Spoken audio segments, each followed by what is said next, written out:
Friends, welcome back to my channel. और friend, आज के इस वीडियो सीरीज में मैं बात करने वाला हूं काफी इंपॉर्टेंट टॉपिक के बारे में, जो कि हायर इंजीनियर मैथमेटिक्स 1 का इंपॉर्टेंट टॉपिक है। उसका नाम है क्या? Maxima and minima. तो आज की इस वीडियो सीरीज में हम लोग डिस्कस करेंगे किस तरह से हम मैक्सिमा एंड मिनिमा के वैल्यू को फाइंड आउट करते हैं, क्योंकि काफी इंपॉर्टेंट है एग्जाम पॉइंट ऑफ व्यू से, और एग्जाम में इससे रिलेटेड एक क्वेश्चन कंफर्म रहता है। क्लियर?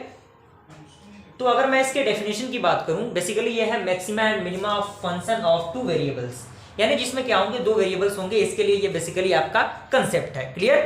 तो यहाँ पे कह रहा है डेफिनेशन में कि a function f of x, y is said to have a maximum or a minimum at x is equal to a, y is equal to b according to s। यानी जो आपका फंक्शन होगा, यानी कुछ x variable होंगे, कुछ y होंगे, वो आपका मैक्सिमम और मिनिमम किस कंडीशन में कहलाएगा?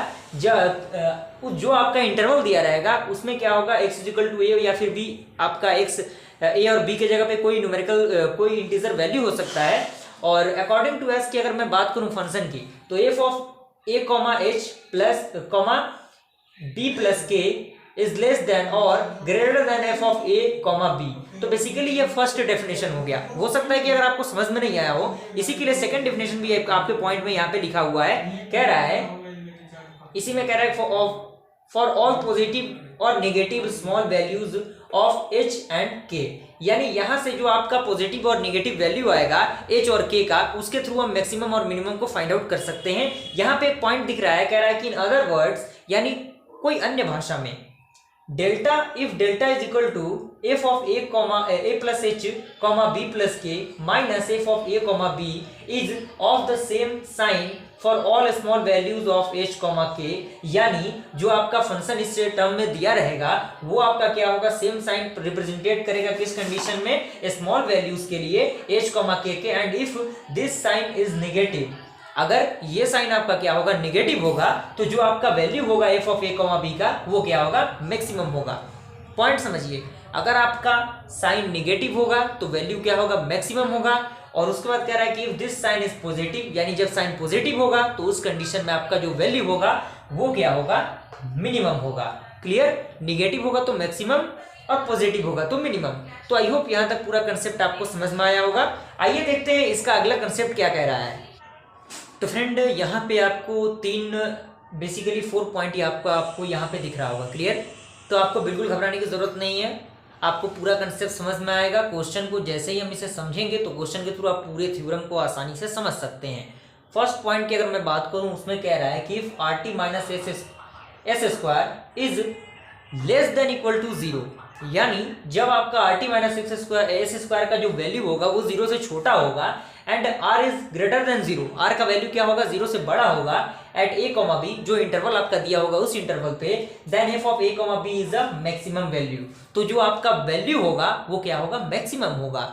सेकेंड पॉइंट कह रहा है कि if RT minus S square less than equal to 0 and r is less than equal to 0 at a b, then f of a b is a minimum value. तो उस condition पे जो आपका value होगा वो क्या होगा, मिनिमम होगा।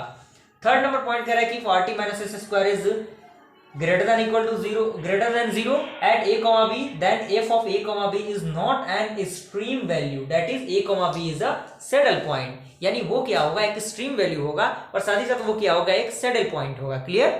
उसके बाद आपका फोर्थ पॉइंट कह रहा है कि RT minus S square is equal to 0, अगर आपका RT माइनस एस स्क्वायर के वैल्यू को आप फाइंड आउट करते हैं, अगर वो 0 के इक्वल आता है तो उस कंडीशन पे क्या होगा, a b जो इंटरवल आपका दिया हुआ है, द केस इज डाउटफुल, तो वो केस क्या होगा, डाउटफुल होगा। आपको स्टेटमेंट पे लिख देना होगा कि this case is doubtful. Clear? Question में, एंड नीड्स फर्दर इन्वेस्टिगेशन, तो इसके लिए हमें कुछ इंपॉर्टेंट इन्वेस्टिगेशन करने की जरूरत होती है। तो ये बेसिकली 4 पॉइंट हैं, आप इसको प्रॉपर सही तरीके से लिखने की कोशिश कीजिएगा। आइए हम लोग डायरेक्टली एक एग्जाम्पल के थ्रू इस थ्योरम को समझते हैं। तो फ्रेंड, एग्जाम्पल का क्वेश्चन आपके यहाँ पे बोर्ड पे दिख रहा है। एग्जाम्पल का क्वेश्चन कह रहा है कि examine the following function for extreme values, यानी ये जो आपका वैल्यूज दिया हुआ है इसको हमें क्या करना है, एग्जामिन करना है, इसको देखना है कि ये आपका एक्सट्रीम वैल्यू आ रहा है कि नहीं। तो ये फंक्शन दिया हुआ है f of x y is equal to x का पावर 4 प्लस y का power 4 minus 2x square plus 4xy minus 2y square. Clear? तो मैथमेटिक्स का कंसेप्ट क्या कहता है कि जो इक्वेशन दिया है उसे एज इट इज लिख देंगे। तो यहाँ पे हमने क्या किया, वो फंक्शन को हम लोगों ने लिख दिया। उसके बाद आपका मैक्सिमा मिनिमा के अंदर सबसे पहले आपको first order derivative find out करना होता है। दैट मीन्स एफ आपका लिखा है और बेस में आपके क्या है, एक्स है। तो एक्स के रिस्पेक्ट में आपको क्या करना है, ये जो इक्वेशन दिया है इसे डिफ्रेंशिएट करना है। तो जैसे ही आप इसको एक्स के रिस्पेक्ट में डिफ्रेंशिएट करेंगे तो आएगा आपका 4x का पावर 3 माइनस ये y वाला टर्म तो 0 होगा। यहाँ पे कितना हो जाएगा, 4x प्लस है तो प्लस, यहाँ पे x का 1 हो जाएगा और y आपका एज इट इज मल्टीप्लाई होगा।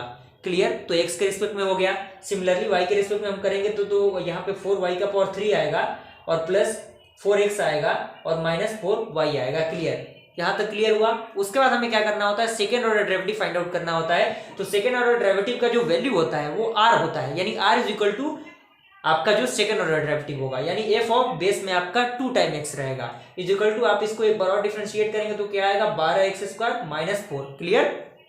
उसके बाद एस आपका, एस का वैल्यू होता है एफ ऑफ एक्स वाई, यानी एक्स को वाई के रिस्पेक्ट में डिफरेंशिएट करना। तो यहाँ पे आप इसको डिफरेंशिएट जैसे ही करेंगे तो आपका क्या आएगा, यहाँ पे 4 आएगा। क्लियर। उसके बाद आपका आता है टी का वैल्यू होता है क्या, 2 time differentiation y with respect to y के रिस्पेक्ट में, यानी इस टर्म में। तो यहाँ पे क्या आ जाएगा, 12y² आ जाएगा माइनस आपका क्या आएगा, 4y आएगा। यहाँ तक क्लियर। यानी r का, s का और t का वैल्यू निकल चुका है। अकॉर्डिंग टू हमारा जो चार्ट था, जो 4 हम लोगों ने पॉइंट डिस्कस किया था, उन्हीं के थ्रू हम r s t के वैल्यू को यहाँ पे फाइंड आउट करते हैं। यहाँ आपका क्लियर हो गया होगा। फॉर एफ ऑफ आपका बेस में x इज इक्वल टू 0 और f of y is equal to 0 अगर हम पुट करेंगे तो यहाँ पे आप देखिए इसमें से क्या कॉमन हो जाएगा, 4 कॉमन हो जाएगा और वो जाएगा उधर, तो लेफ्ट हैंड साइड में जाएगा तो क्या होगा, 0 हो जाएगा। तो यहाँ पे उसका ये 0 हो गया, तो ये इक्वेशन 1 हो गया। और इस इक्वेशन में भी अगर हम क्या करेंगे, 4 कॉमन ले लेंगे तो यहाँ पे 4 का y का power 3 plus x minus Y is equal to 0 आएगा, जो कि इक्वेशन सेकंड रहेगा। अब हम क्या करेंगे, इन दोनों इक्वेशंस को ऐड करेंगे तो हम क्या पाएंगे, 4x का पावर 3 प्लस y का पावर 3 इज इक्वल टू 0। और इसके अकॉर्डिंग हम y के वैल्यू को फाइंड करेंगे तो y का जो वैल्यू आएगा y is equal to minus X आएगा। और ये जो y is equal to minus X आया, इनके वैल्यूज को हम क्या करेंगे, इक्वेशन 1 में पुट करेंगे।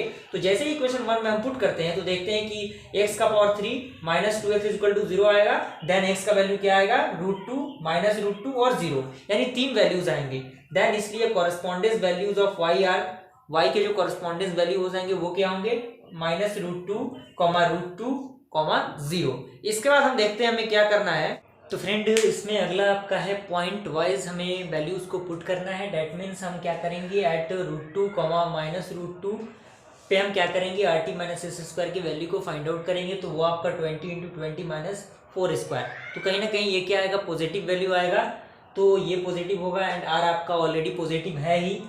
Hence F of √2, minus √2 is a minimum value, यानी पॉजिटिव आता था तो क्या होता था, मिनिमम वैल्यू होता था, और नेगेटिव आता तो क्या होता, मैक्सिमम वैल्यू।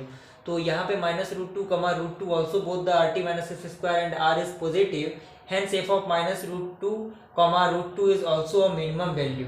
तो ये क्या होगा, आपका मिनिमम वैल्यू होगा, क्योंकि यहाँ पे पहले आपका माइनस का टर्म आ रहा है। ओके।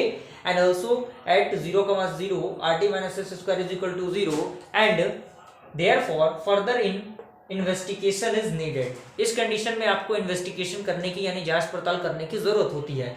तो हम क्या करेंगे, नाउ एफ ऑफ 0,0 पे हम पुट करेंगे उसे, तो 0 आएगा। And for points along the X axis where y is equal to 0, then F of x, y is equal to x का पावर 4 माइनस 2x²। यहाँ पे x² कॉमन होगा तो x² माइनस 2 आएगा, which is negative for points in the neighbourhood of the region. तो यहाँ से आप इसको फाइंड आउट कर सकते हैं। यहाँ तक आई होप थोड़ा बहुत चीजें आपके दिमाग के अंदर फिट हुई होंगी। फ्रेंड आई होप ये वीडियो सीरीज आपको पसंद आया। वीडियो पसंद आया तो वीडियो को लाइक जरूर कीजिए, चैनल पर बना चैनल को सब्सक्राइब कीजिए। मिलते हैं अगले वीडियो में, तब तक के लिए थैंक यू।